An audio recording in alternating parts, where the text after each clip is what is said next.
निकाय चुनाव का बिगुल बज चुका है और चुनावी रणनीति भी शुरू हो चुकी है, बैठकें शुरू हो गई हैं, रैलियां भी शुरू हो गई हैं लगभग और नामांकन का दौर भी शुरू होने वाला है। आज हमारे साथ मौजूद है पीयूष मिश्रा। पीयूष मिश्रा वो शख्स हैं जो निर्दलीय चुनाव लड़े थे और पिछले बार सबको चौंकाया था। चौंकाया इसलिए था क्योंकि 2570 वोट 2570 वोट से उन्होंने चुनाव जीता था निर्दलीय होकर।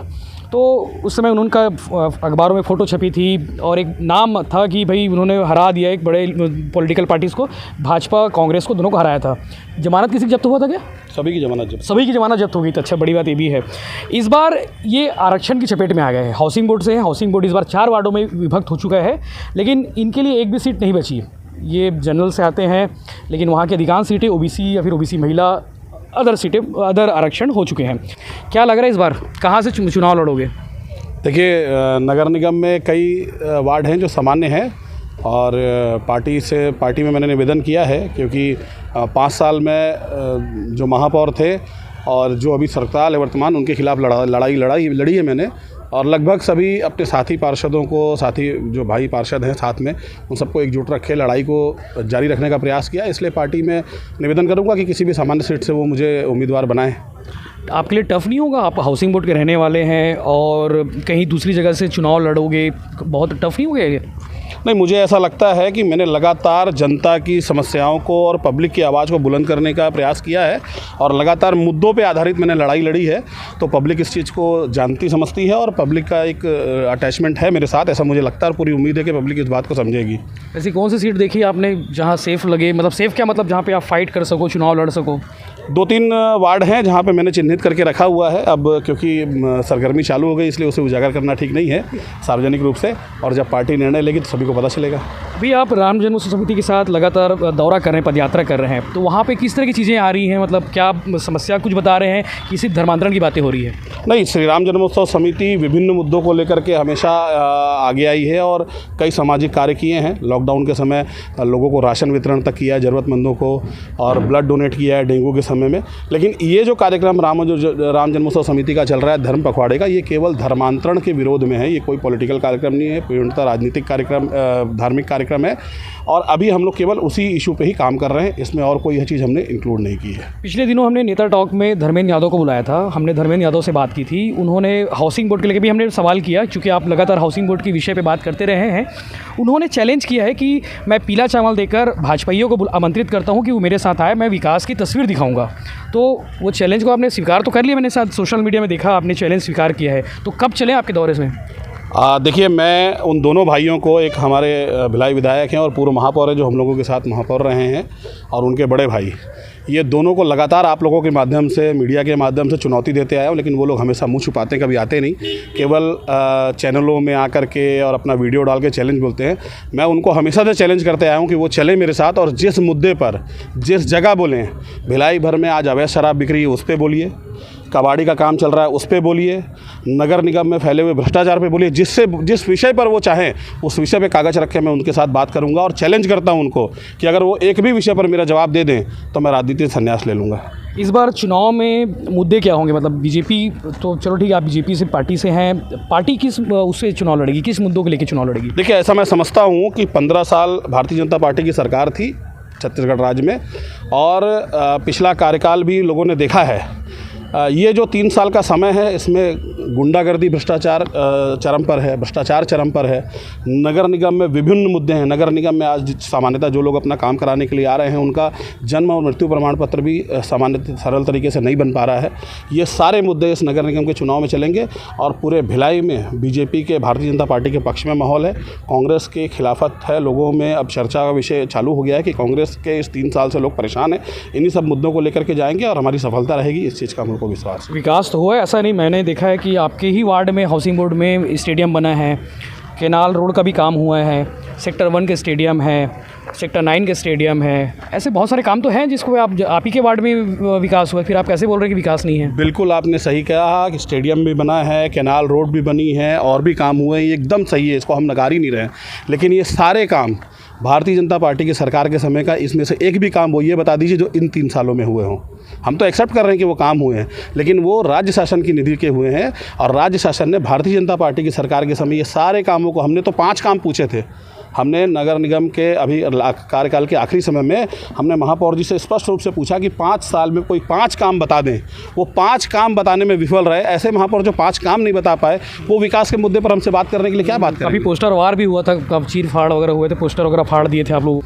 आने वाली शहर सरकार को आप ऐसा क्या बताएं कि वो आते ही वो काम करे, ऐसा कौन सा काम होना चाहिए? देखिए, सबसे पहले नगर निगम में जिस भी पक्ष की सरकार आए, जो लोग भी चुनकर आए, उन्हें पब्लिक हित का ध्यान रखना चाहिए। सबसे पहले ये कि संपत्ति कर बहुत ज़्यादा इस शहर में बढ़ा हुआ। मैं ऐसा मानता हूँ कि छत्तीसगढ़ में बाकी जगह की अपेक्षा भिलाई नगर निगम में संपत्ति कर बहुत ज़्यादा है।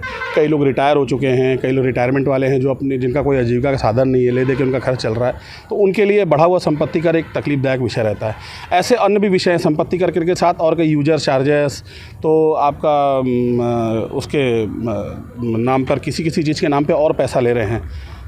वाटर हार्वेस्टिंग के नाम पे कुछ पैसा लिया जा रहा है, और शिक्षा उपकर के नाम पे पैसा लिया जा रहा है। ये अतिरिक्त बोझ है जनता पर, और उसके बदले हम पब्लिक को कुछ दे नहीं पा रहे हैं। मेरे को ऐसा लगता है कि जो हम पब्लिक से जो अलग अलग मत में हम पैसे ले रहे हैं जोड़ करके, अगर आप उसको जोड़ो तो एक बहुत बड़ा अमाउंट आता है। उसकी बदले हमने पब्लिक को नया दिया क्या? तो ऐसा अगर हम सोचेंगे तो कुछ हम पब्लिक को कुछ नया दे ही नहीं पाए। इस शहर के अंदर में कोई बड़ी लाइब्रेरी आज तक नहीं बन पाई। नगर निगम का कार्यालय हम 10 साल से केवल बजट में देख रहे हैं, नगर निगम का कार्यालय नहीं बन पाया। क्या हम सब पूरे पार्षद और महापौर अगर एक मत होकर के अगर चाहते तो क्या नगर निगम का कार्यालय नहीं बना पाते? नगर निगम का कार्यालय नहीं बन पाया, एक कोई लाइब्रेरी नहीं बन पाई।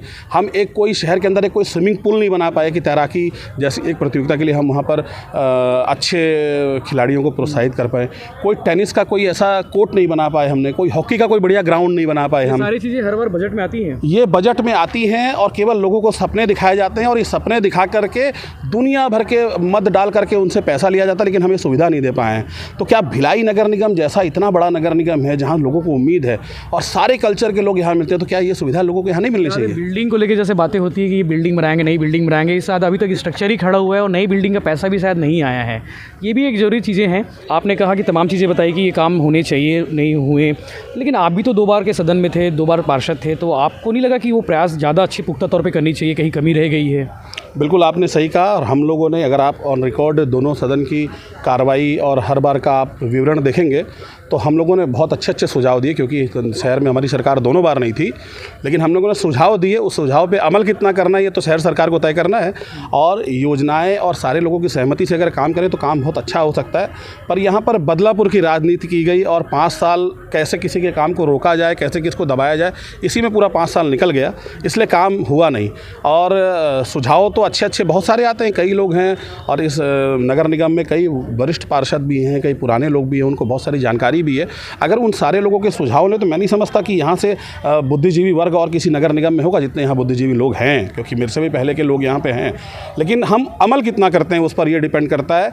हम पब्लिक से हमको समझना चाहिए कि पब्लिक यहाँ क्या इस शहर के अंदर में चाहती है, उस पब्लिक के व्यू को हमको ध्यान रखना चाहिए। व्यापारी वर्ग से पूछना चाहिए कि उनको किन किन चीज़ों की तकलीफ है, उस पर हमको काम करना चाहिए।